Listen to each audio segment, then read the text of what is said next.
Welcome back to this edition of the Firecast, the daily show here. We're at the 11th Fire Summit here in Pikeville, where teachers will be sharing their innovative projects that they received as competitive grants.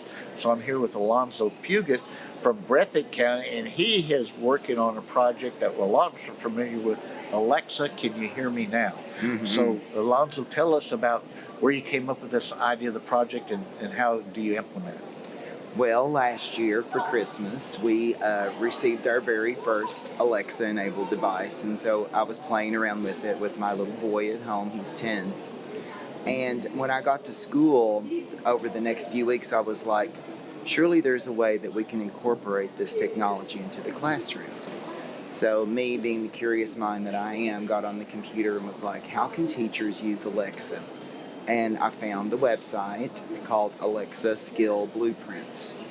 And when you go to Alexa Skill Blueprints, anybody literally can create their own flashcards, quizzes, games, and you type in your own content, save it to your Amazon account.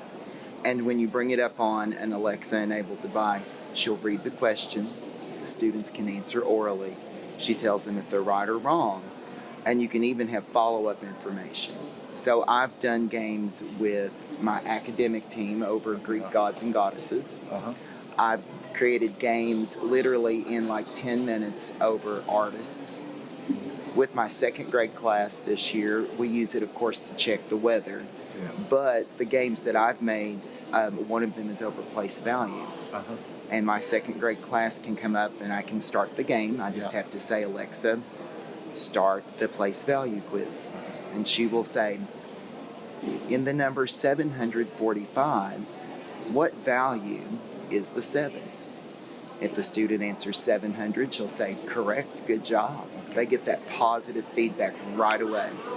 And it's something that I could do as a teacher. But this is just a new way to engage students in the classroom.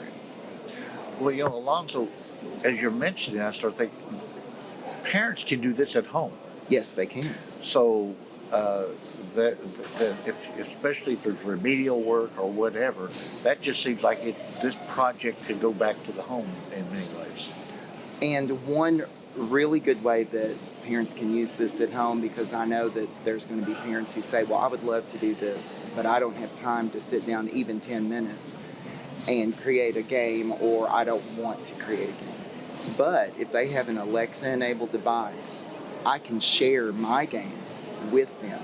I can email it to them. I can send it through Facebook. I can send it through a Twitter account. Any way that you can share information through either social media or email, I can share this with others. And so all they have to do is just click on a link, open it up, and they've got something at home that they can use with their students. Well, you told me earlier before we started the show that you were born in Chicago, but then you come here. Yes. As a young person, you basically were born and raised in Breathitt County. So why did you go into teaching, and what are you getting out of teaching? Well, I truly believe that people are called to teach. And my whole family has been involved in education.